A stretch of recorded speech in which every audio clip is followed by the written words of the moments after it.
Um,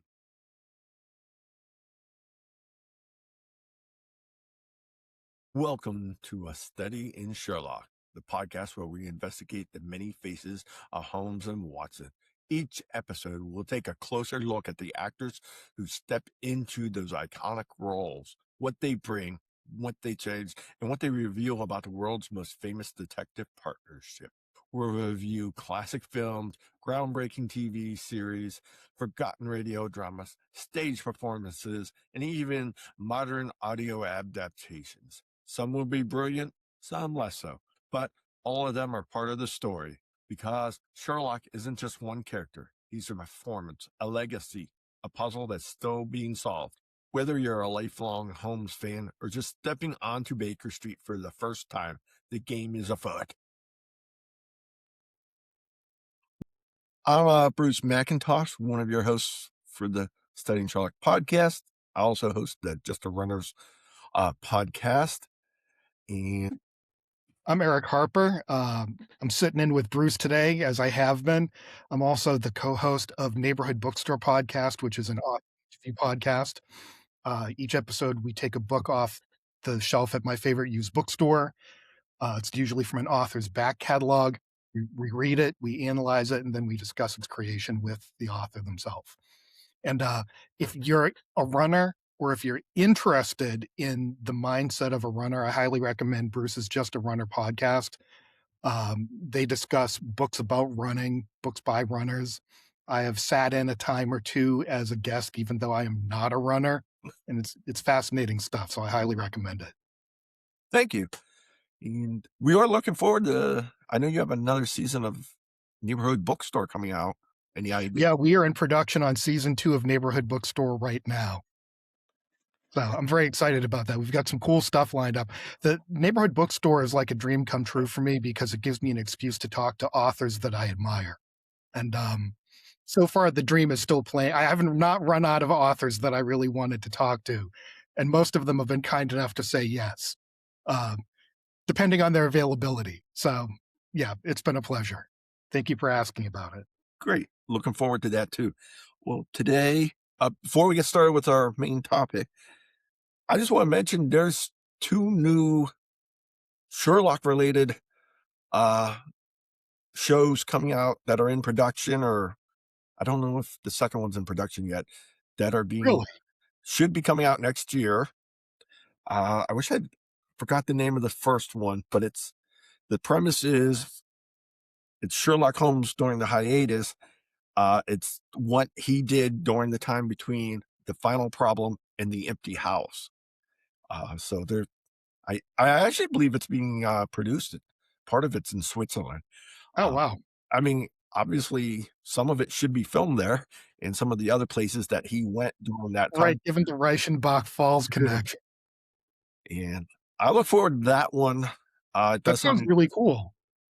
and there's another one tentatively named Moriarty. I guess this is Sherlock universe related. He's going to be the main character, and he's basically where he's living a dual life as the Napoleon of crime and has a professor who's a master. I believe that they said he's going to be a PhD professor in criminology, psychology, and gets called in to work on certain cases by detectives and stuff. So could be interesting there. They're playing him a little bit like Hannibal Lecter, where he's consulting with the police, but he's also the bad guy.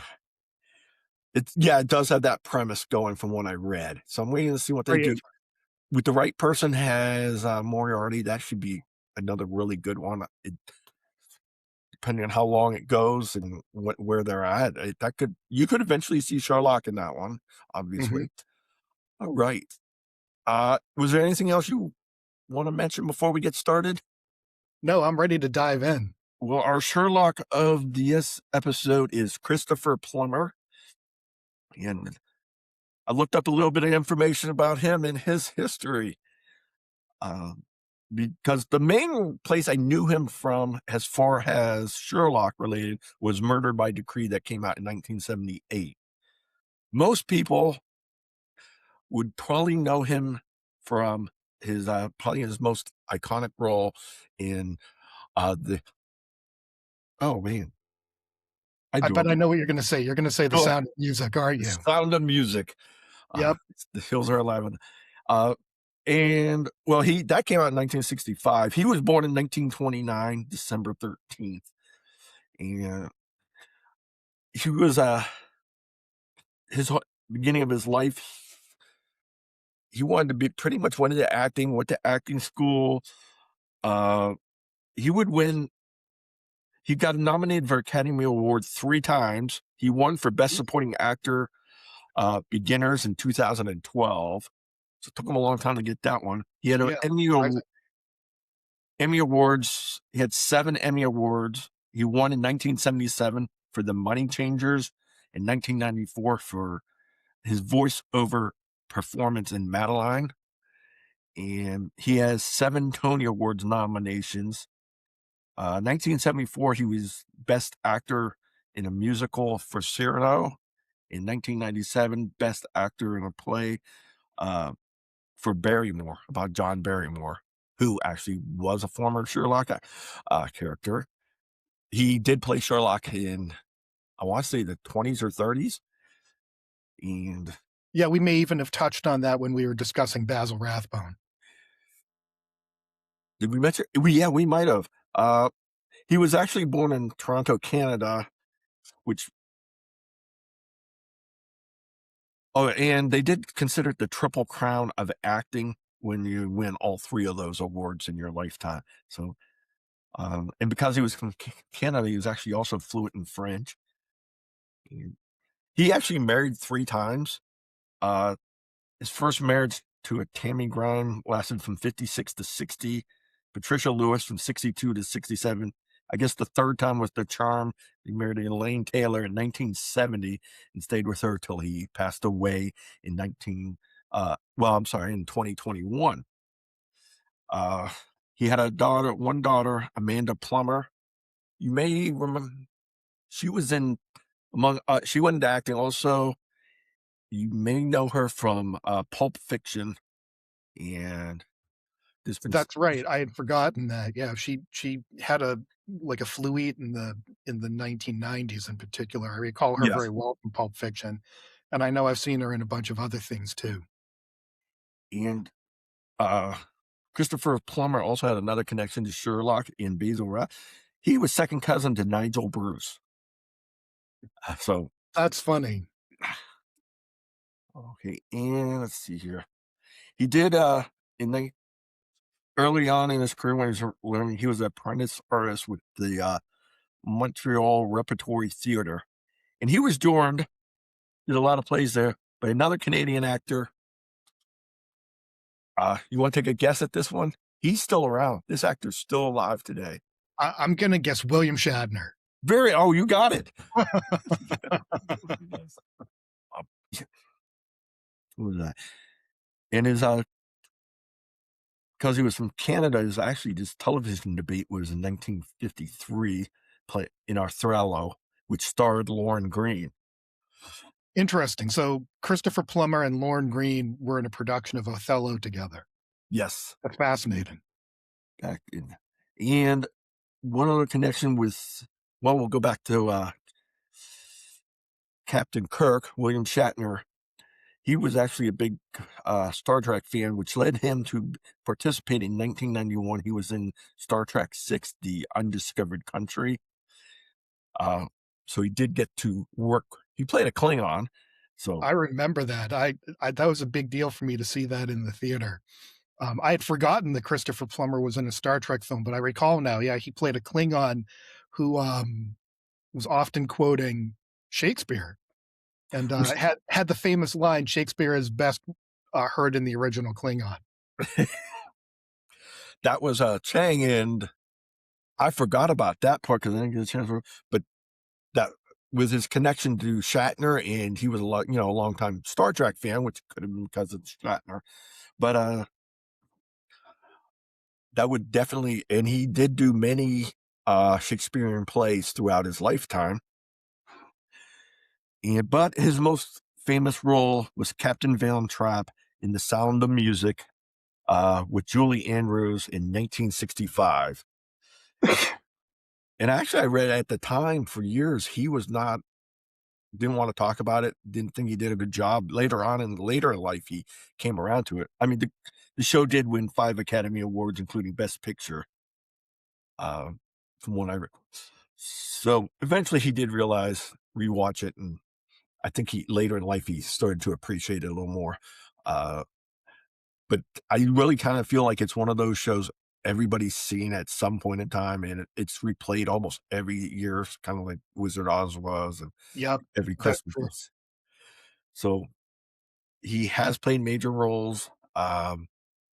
There's been a lot of different other roles out there that he's been in throughout his life, and many of them excellent. I always thought he was a very good actor. Actually, we mentioned Murder by Decree, but that was his second time playing uh, Sherlock Holmes. Like, we could talk about the first time first. You, Yeah, yeah, let's do that. Let's talk about the original production. And I want to thank you for going along with this. I was the person really advocating to do an episode on Christopher Plummer, even though he is, but for a prominent actor, by far, like like one of the most well-known actors to play Holmes. Um, he's definitely not who you think of when you think of Sherlock Holmes. no, He's a wild card out there, but I have a soft spot in my heart.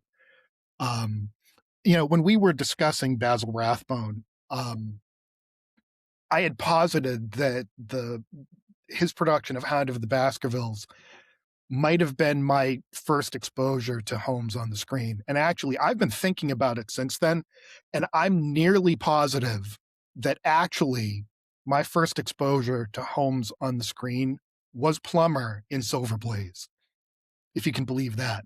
And so, like, I advocated for this because when I was a kid, my local public library obviously had a lot of programming for children during the week and during the summer, I should say.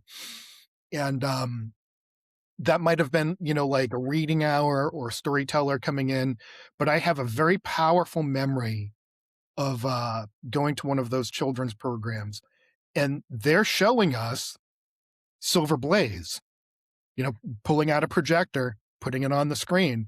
And I'm nearly positive that was actually my first Holmes viewing ever, probably at 4 or 5 years old. And it took me years to figure out what that production was, because I couldn't find it. I had, only vague memories of what I had seen. And for a long time, I assumed that it was probably an episode of the Jeremy Brett show. But when I did some internet research, I discovered that my experience would have happened before the Brett show was even on television.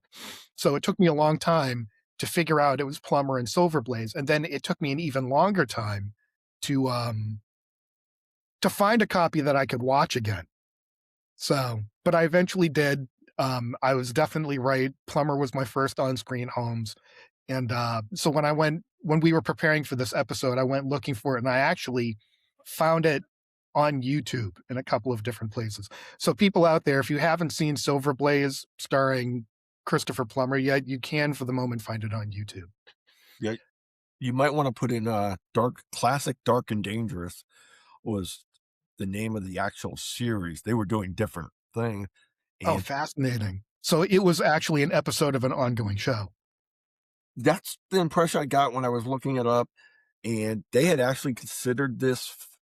I guess there was talk of turning this into a possible series, going, and it never got beyond that stage. Gotcha. Uh, He just did I the one. I actually liked it, and if you've read the story, you're going to be able to follow along very, very easily. It did follow the story very closely, I felt, and when and they had Thorley Walters as Watson. This was just a small. It's kind of hard to judge a person by 1 half-hour episode of a show, but I thought it was very good. But I did find out something else about Thorley. This was his fourth appearance as Dr. Watson.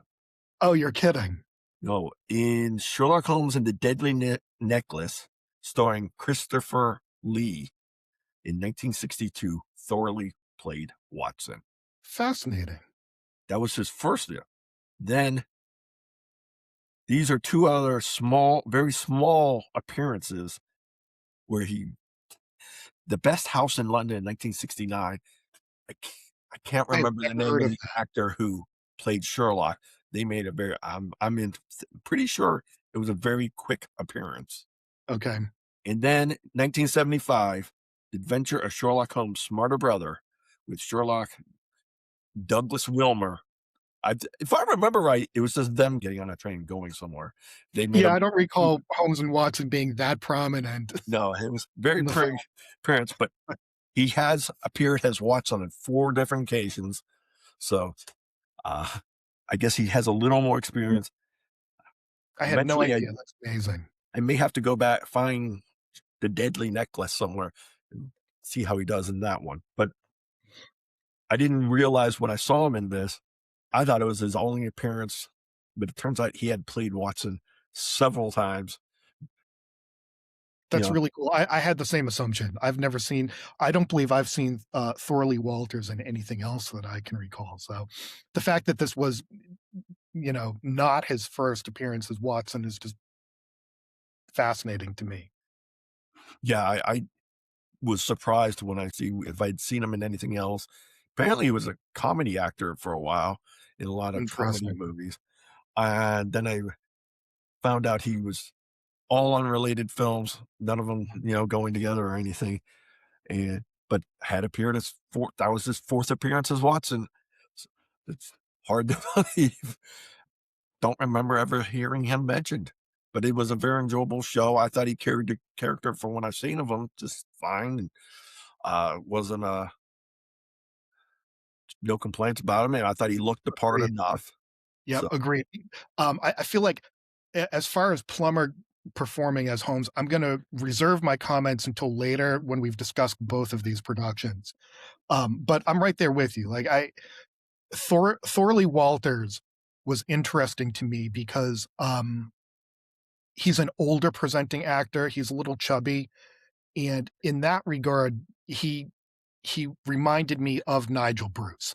You know, I think out there in the culture, Nigel Bruce was still sort of like the stamped and approved model for Watson, even though, as we've discussed many times before, it's certainly not book accurate. Um, but rewatching Silver Blaze, I have to say, I think that he was a credible Watson. He presents him as a serious individual. He contributes to the investigation. He has his own commentary that Holmes relies on, as a man of science and a doctor. Um, he's not a particularly active Watson, but that's not surprising given the age he appears to be. All in all, I thought that he was perfectly credible. He's not credulous. He's not buffoonish. So, he represented Watson very well, in my opinion. I felt the same way.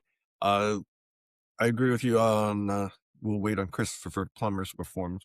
Like I said, I thought the show went very well as far as adapting the, Silver Blaze episode, Yeah. and It's nice to see that, and I know that this is not the only adaptation of Silver Blaze, but it was nice to see, especially because, like, in a way, Silver Blaze is almost the quintessential home story.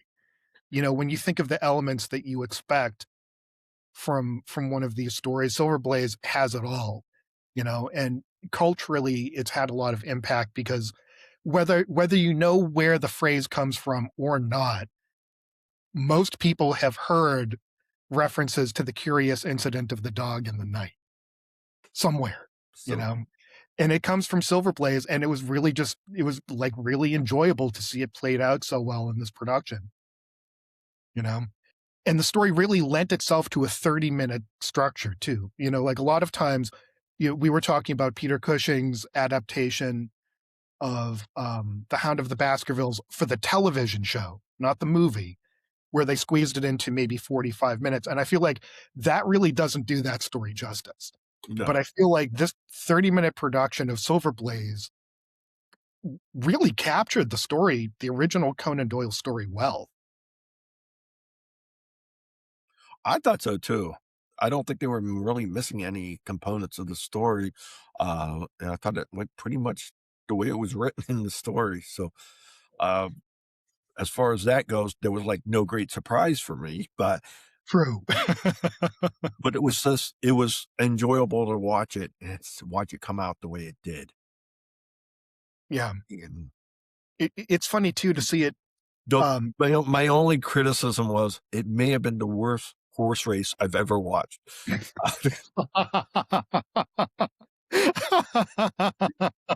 I mean, I'm hoping that was just a budgetary thing, having to bring all these horses in, and I think that's fair. I think that it was not presented very cinematically. no, the horse race was not. The rest of it was just fun. And then we get to the horse race, and it's like they're just like horses. They do look like the horses are just standing around. Okay, go. Right. Yeah, I've You know, been the there are a lot of little details like that in this production. I think it's very enjoyable. I think it's charming. You know, I'm certainly not going to mock it. It's a good production. no, Um, but I would say that like it has, I, in some ways, it has the air of a very cheap production. You know what I mean? Which is not surprising given that it was one 30-minute episode of an ongoing TV series. But I also want to be fair to it because they they clearly put all of their money into going to locations. So like normally a production that doesn't have a lot of money will be like studio bound. You know, so for example, when we think of the Hammer horror version of Hound of the Baskervilles, you know, there are a lot of scenes of actors standing in front of what is clearly a backdrop of the moors. They're not on location, right? They're standing in front of a painting, right? With this, the actors are clearly in all of these different spaces, and that gives it a lot of credibility, you know, and it makes it look like a very good production. Um, but at the same time, there are a couple of clues to me that like all of the money went into going to those locations because there are some moments where actors are giving a performance and they come really close to flubbing their line and then they keep going. And in a production that had more money, they would have shot that again. So like I sometimes feel like those scenes they shot at once and then they just moved on. This movie also has some of the least credible rain I've ever seen. So like in the flashback to when the trainer is taking Silver Blaze out into the hollow to, you know, to damage the horse, this rain comes out of nowhere and it really looks like someone was standing there with a garden hose. Like I feel like they should have just well, like let the rain go. probably was. They could have just said it rained earlier. It would have been more effective sometimes. Yep. So, but I don't. But again, like all of those things struck me as funny. But I don't want to disparage the production. Like I think it's a very impressive Holmes movie. For what I imagine they had as a budget in that time period and what they were able to do, I mean, there's the complaints just aren't really. I did enjoy the show, and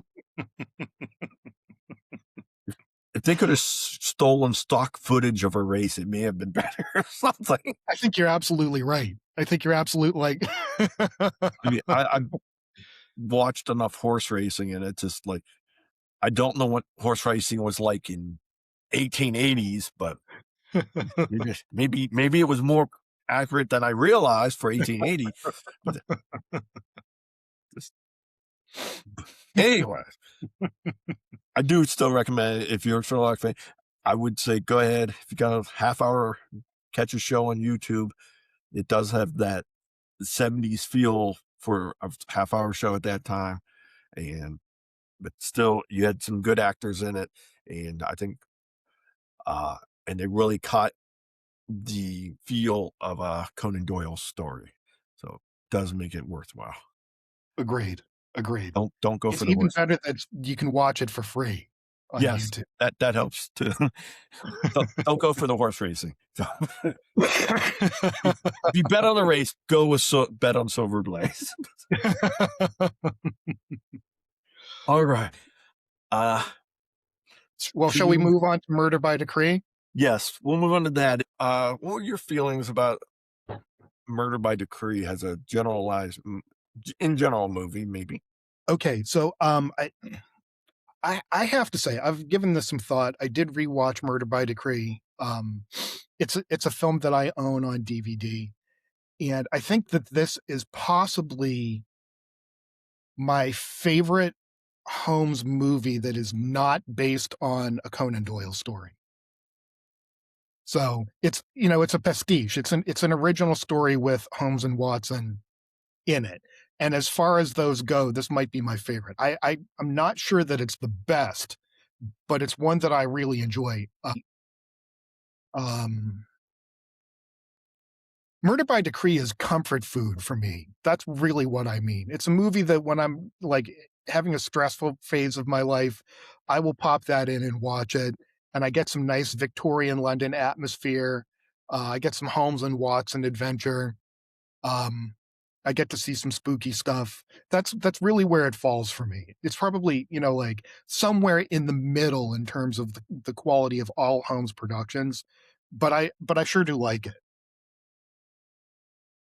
Had you seen it before? What do you think I of saw Murder it by a couple years ago, and then I rewatched it just a few weeks ago before this, and I pretty much agree with you. I do find it a very enjoyable watch. Uh, I think Christopher Plummer does a good job playing the role of Sherlock Holmes. He, I know the deerstalker and the shirt jacket and stuff. I like that in my home, and he obviously went with it. He added on the scarf, which was a different touch and for Yep. multiple reasons. And it came out in 1979. I knew when I'm old enough to remember all of there was a lot going on about Jack the Ripper. So to do a Mhm. Holmes movie, and it just seemed natural because Holmes was in the same time frame. And Yep. there was a lot of Jack the Ripper books and shows out in the 70s. A lot of new information had come out because they Yep. had done a previous uh terabyte uh they had done a different Sherlock Holmes, but that was in like 65, 66, Interesting. where Sherlock Holmes versus Jack the Ripper. But more information I think was out, and so it just made it interesting. Think there'll always be some, but I wouldn't be surprised if we see another Sherlock Holmes take on Jack the Ripper. And I wouldn't either. Like, when you think about it, it's kind of an obvious combination, when and you one that would be very easy to fall back on. I think you really touched on something important, which for people who weren't there, it's hard to appreciate like how dark 70s productions were. I mean, it was like in terms of movies and TV shows, it was the era of the conspiracy thriller, and Murder by Decree is certainly a conspiracy thriller. Um, it was an era that was deeply invested in exploring mysteries of the unknown and the supernatural. And this production plays into that somewhat, even though it's certainly grounded in reality. Um, so like it's a movie of its time, and I don't mean that as a criticism. I mean it's locking into like the mindset of the audience of the 70s. it still works today Yeah, because it does get that Victorian era feel. We didn't get a chance to talk about James Mason, who played Watson. I actually enjoyed their friendship and even the little bits of humor they added to the show. I thought you could really tell there was a closeness about it. But a few things I looked up about James Mason, he sure. was actually born in May 15th, 1909, which made him 20 years older than Christopher Plummer. Uh, Sherlock. So there was a definite age gap, and I think if you watched it, you could tell there was a definite age gap. Hmm. And a couple things you may have seen him in before that. In 1954, he played in A Star Is Born. It was the second of the four Stars Born. Has leading man Norman Maine. Uh, Judy Garland, I believe. Judy, that's it. Uh, and also in 1954, big year for James Mason. He played Captain Nemo in 20,000 Leagues Under the Sea. I wasn't aware of that, but it's been so long since I've seen 20,000 Leagues Under the Sea. But Yeah. I think it's possible that James Mason is the most famous actor to have played Watson, at least in a production that has the Holmes and Watson dynamic. This There, is something of a star-studded movie too, you know? Uh, there's Donald Sutherland, and so there John was, Gielgud, yeah, yeah, Christopher Plummer, certainly one of the most famous actors to play Sherlock Holmes and not be famous for Holmes itself. You know, we've talked about some other people like Basil Rathbone, who was famous, but he was mostly famous for playing Holmes or, yes. villains in someone else's movie, like, you know, Guy of Gisborne in Errol Flynn's Robin Hood. I think that Plummer was like probably Well, the actor that I would most describe as a movie star playing Sherlock Holmes up to that point, at least, you know, and we can circle back to that um, in another episode. But yeah, it's a star-studded movie. It's very interesting. there's been Um, others that I think since then, yeah, yeah, since then, certainly. because Basil Rathbone, his Sherlock overshadowed everything else he did. Yeah, But if you very mention much like so. Peter Cushing, a lot of people don't even might not even think of it as Sherlock Holmes Right. compared. He was more famous for other things, his other Hammer horror films, and certainly Star Wars. Bruce, you touched on something that I think is maybe one of the finest aspects of Murder by Decree, which is the way the relationship between Holmes and Watson is portrayed. I really like it. I think that James Mason and Christopher Plummer, possibly better than any other combination I've seen or that we've discussed yet, portray those characters as having a long-standing relationship. You know, these are guys that you can tell when they interact with each other, they have a history together. So in some productions, um, Watson is almost a prop. He's there to answer Holmes's questions. He's there to bounce things off of. But he is not necessarily a partner in things. And with these guys, you really get the sense that these are friends, and they've been friends for a long time. And they have one of my favorite Holmes and Watson interactions early in this movie, where Holmes and Watson are at the theater, and Watson describes Holmes as the prince of detectives. And when they circle back to it, Holmes is like, "If I'm the prince, who's the king?" And Watson says Lestrade, of course, which is absolutely hilarious. And you don't often get to see Watson razz Holmes. You know, I just loved that, and like they laugh about it. It's a great moment. It's one of my favorite interactions, like on-screen interactions between Holmes and Watson.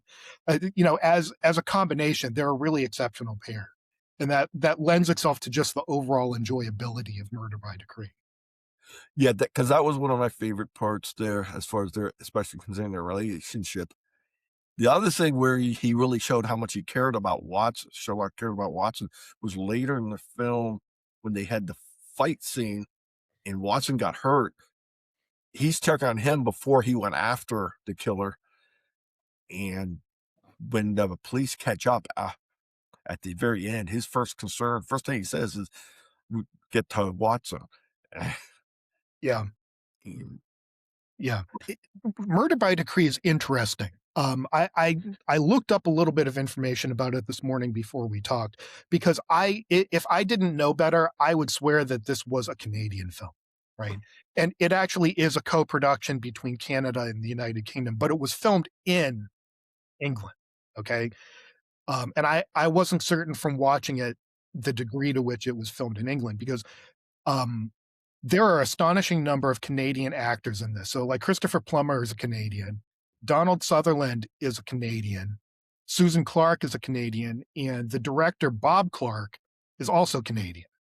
Okay, and I found that fascinating, and they all like really comport themselves well.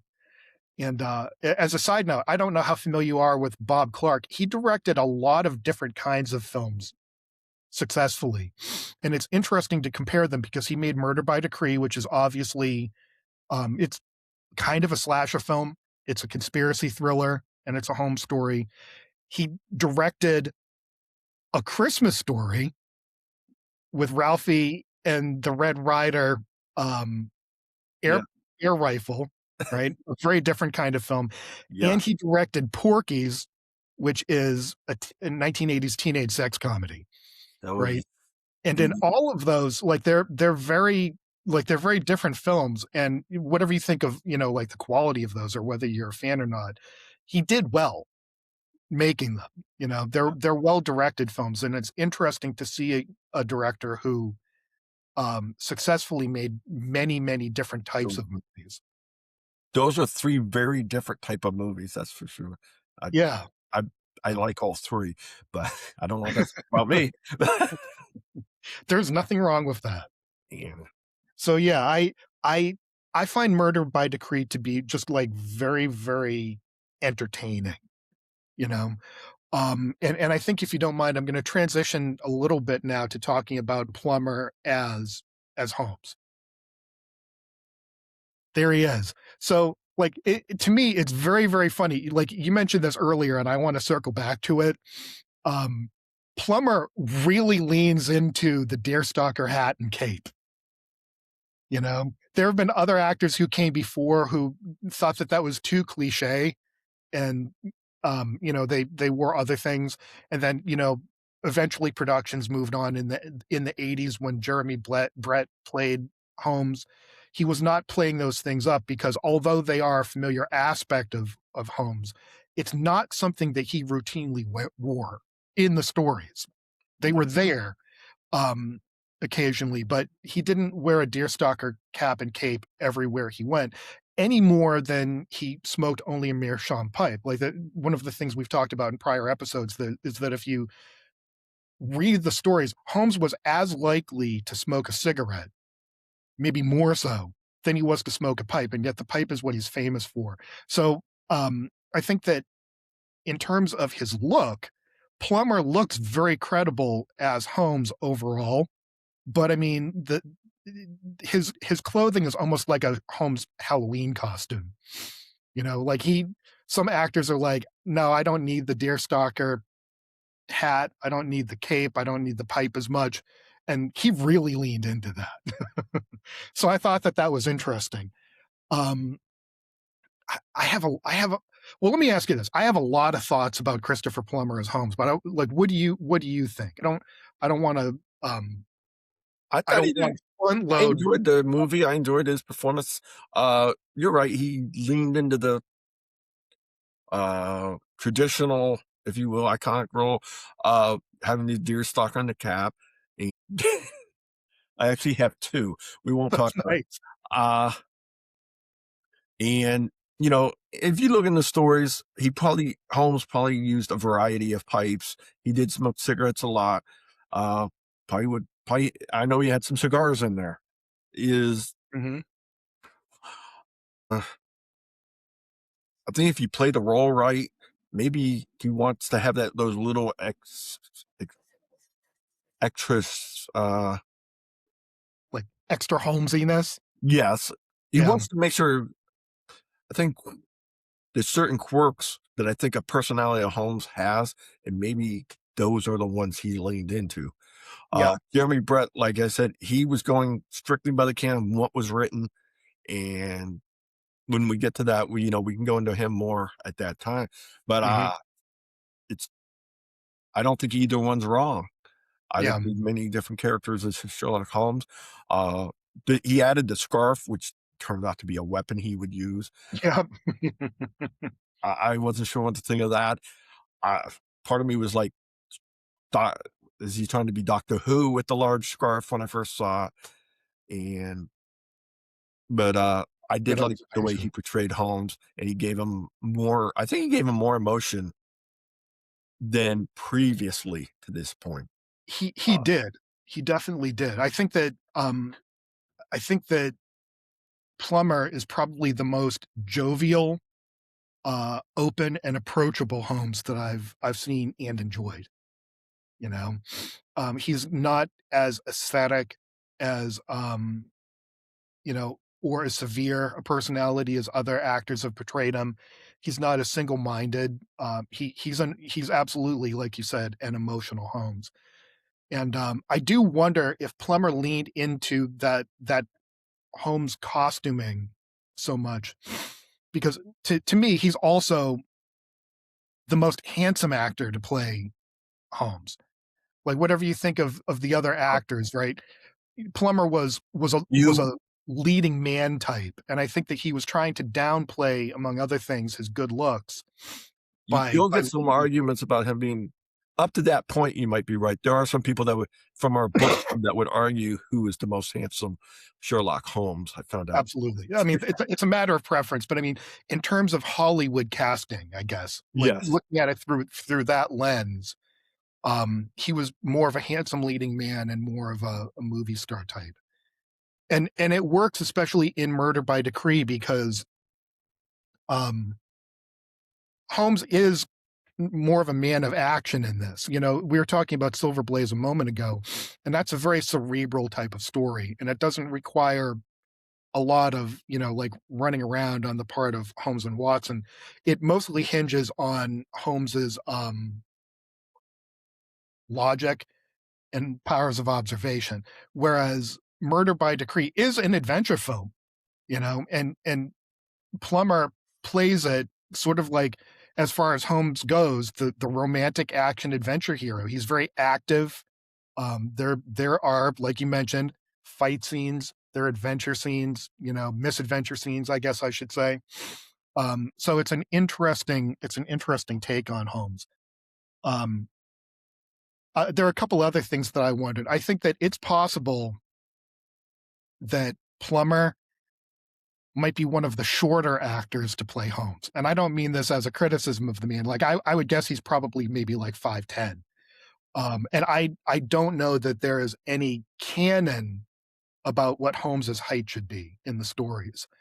Um, Think but I imagine, when I think of Basil Rathbone and when I think of Jeremy Brett, uh, I have an impression that they were both over 6 feet tall, you know? Um, and Plummer is probably certainly not as short as Peter Cushing was. Peter Cushing seemed like a petite man. Um, but I think I notice it more because Peter Cushing was not like what I would describe as traditionally handsome. He had a unique look. Whereas Plummer is, on the one hand, he has more of a movie star quality, and on the other hand, he doesn't have the height of some of those other actors, you know. he But he's was not short. I mean, like he's definitely on the tall end of an average height man, you he know. was listed as 5'10". Okay, interesting.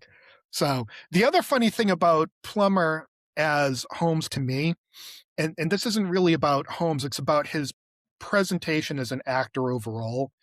Um, I didn't get a strong sense that Plummer, as a Canadian, was trying to lean heavily into um, portraying a British accent.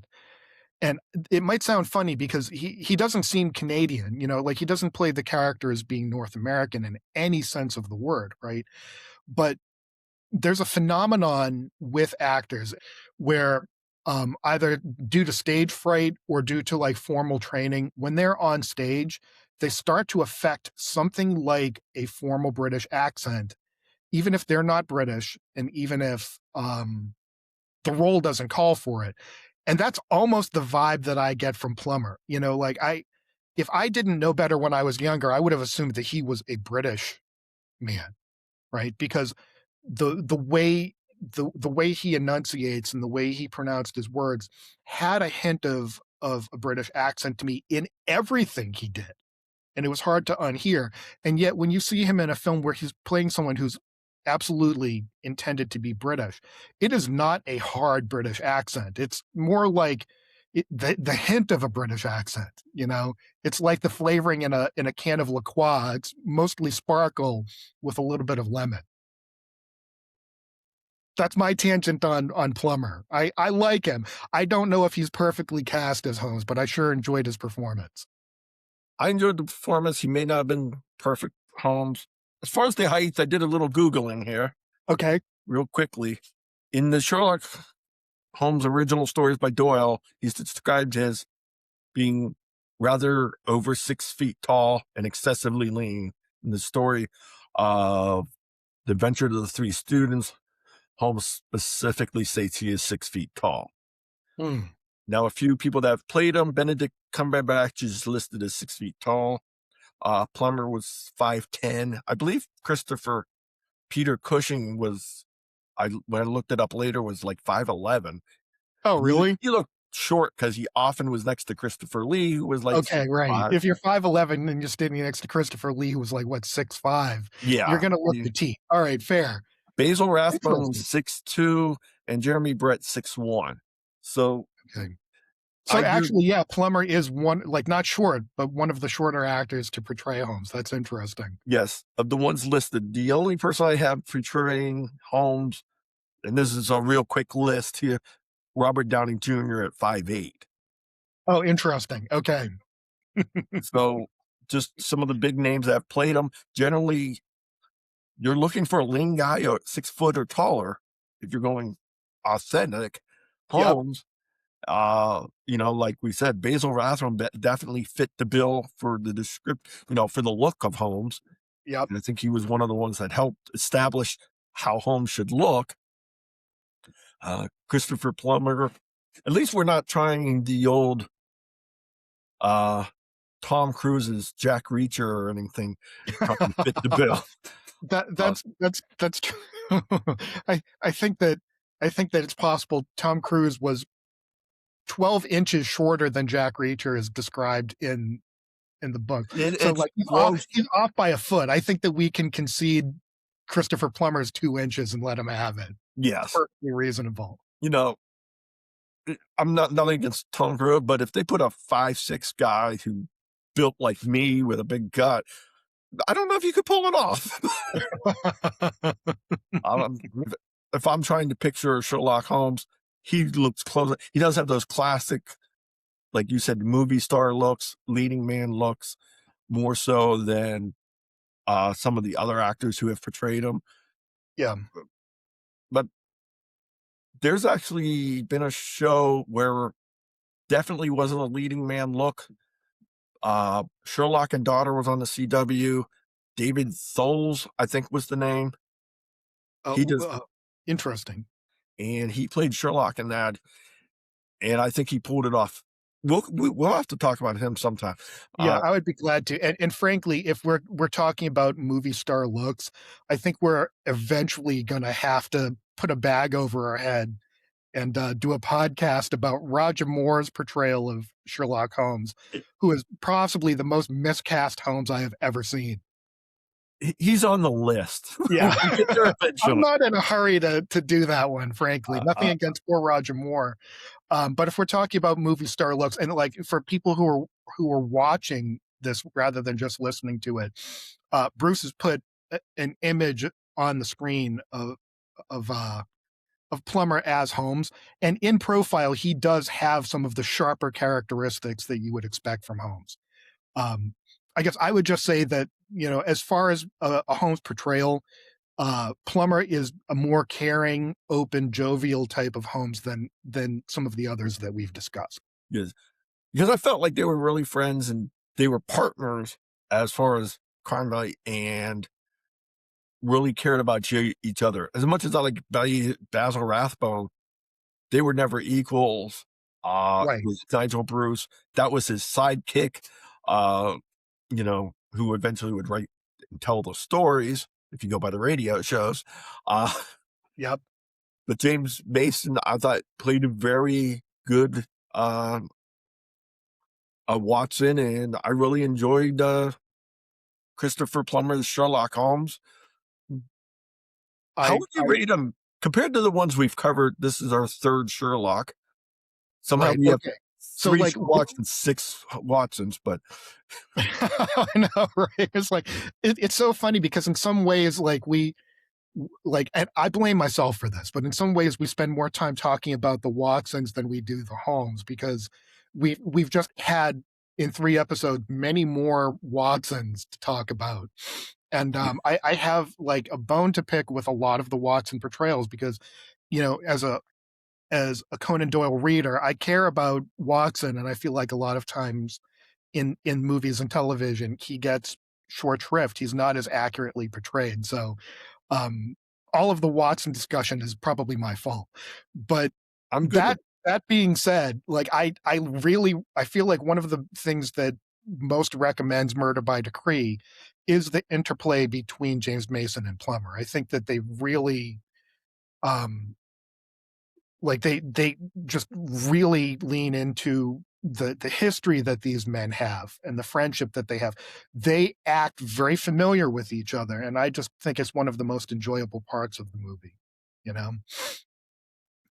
Now, what I will say though is that Murder by Decree, I think, has a lot to recommend it as a film in general, and for people that are not that steeped in Sherlock Holmes in canon, right? If you're not really a Conan Doyle reader, but you're looking for something to watch, you can jump into Murder by Decree without having had a lot of experience of Holmes in general, and have a good time watching it. You know, I think that that's an important element of this, and I I really like sort of the um, spooky, sinister vibe that they bring to this movie. Like this London that they portray is always fog shrouded. You know, yes. they really lean into some of, like, in some ways, some of the more cliche aspects of London of what you would expect. But all of it is just super charming. You know, this movie begins with a pan over the London skyline at dusk, and it's clearly a model as opposed to like a shot of the real city, because of course, like, London in 1978 doesn't look anything like it would have in 1888. Um, but it's a really, really well done model. And if you know it's a model, it's still very convincing. It really lets you know right away what the um, atmosphere of the city in this movie is going to be. Um, and Murder by Decree is a really interesting, like, 70s conspiracy thriller. You know, from the beginning, the first time we see Holmes and Watson, I believe, is at the theater, and there is an important moment where the Prince of Wales is late, and the production cannot begin until he arrives. And then the prince arrives, and the audience is kind of divided on his presence. So you have people that are actually like booing the Prince of Wales, right? And it's very clear in the film that those are some of the lower classes, because they're at the back of the theater, they're dressed differently. And then you have the elites that are down front trying to counteract that by applauding the Prince of Wales, right? And so very early on, um, this movie puts London's class hierarchy and social order at the forefront of the story, right? And it winds up being very, very important because the thriller is about maintaining the social order. And the crime that is committed, the Jack the Ripper crimes that are committed, turn out to be a conspiracy of silence to silence people who have important information about the monarchy, uh, that, if it got out, would take that moment in the theater and just blow it up society wide. And I think it, like, in terms of like the writing, um, it's just like a very strong screenplay focusing on those social aspects and the lower classes versus the elites and the tension that exists there in society, and the ways in which the conspiracy that Holmes reveals is meant to tamp that down, and also the unexpected destructive consequences that that conspiracy has on society. So I just, you know, it's not necessarily a famous film. Um, it's not the best film that I've ever seen, but in terms of what it's trying to accomplish, it's very strong in all of those aspects. And that's my rant. All right. Well, I Bruce is like, okay then. well, we'll go on. Well, we got our rant about that, and I recommend it to also. I agree with what you say, and I really thought they caught the foggy, brigadish Victorian era atmosphere, which was another good part of it, which helps play into the Jack the Ripper part and following Definitely. him. And you had the conspiracy which was obviously going to be covered up because of who was involved. Yep.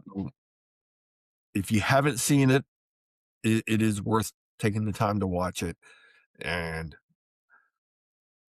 I think we've covered Murder by Decree. Actually, could have seen Christopher if they had done another Holmes movie.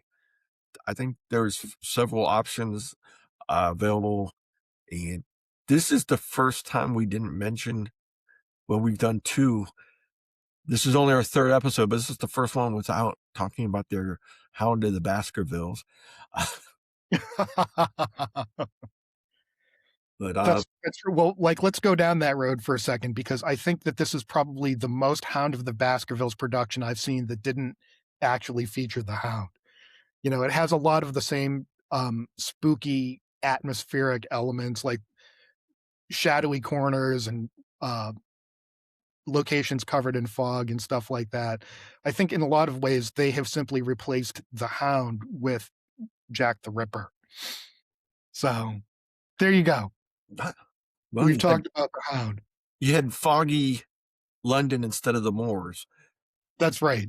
But no dogs were harmed in the making of Murder by Decree. There are, as far as I know, no dogs in this film at all. I don't think so. I don't remember any dogs appearing in the film. Yep.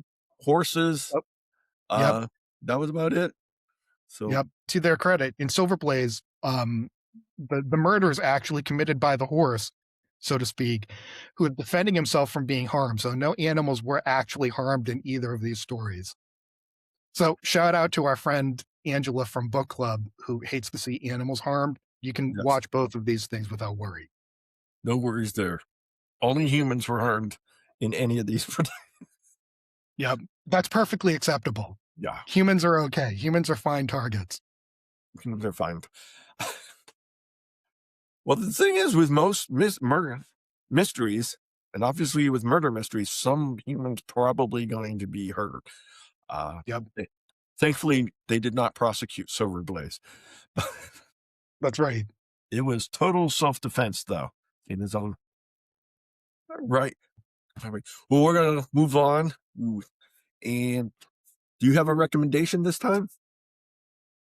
Oh gosh, you know what? I put so much thought into these productions, I didn't think to bring a recommendation. Do you have a recommendation? I'm going to do this book, The Daily Sherlock Holmes, A Year of Quotes, from the casebook of the world's greatest detective, Arthur Conan Doyle's. It's takes you a whole year to read it if you do it properly. You got one quote per day somewhere in the canon, and just best part is by the time you get it done, you can start over because you will have forgotten all the the beginning. Nice. So I'm definitely going to check that out. And I'll lend it to you for a year. And here's our sample. May 30th, A Study in Scarlet, 1987. You see, the whole thing is a chain of logical sequences without a break or flaws. It is wonderful, I cried. Your merits should be publicly recognized. You should publish an account of the case. If you won't, I will for you. You may do what you like, Doctor, he answered. And that's today's quote. Fantastic.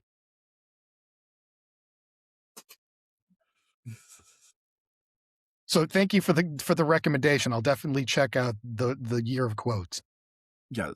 All right. Well, we'll get going. I want to thank everybody for listening, and thank you again for coming on here and discussing Christopher Plummer and James Mason and Thorley Bailey in the Silver Blaze and the Murder by Decree.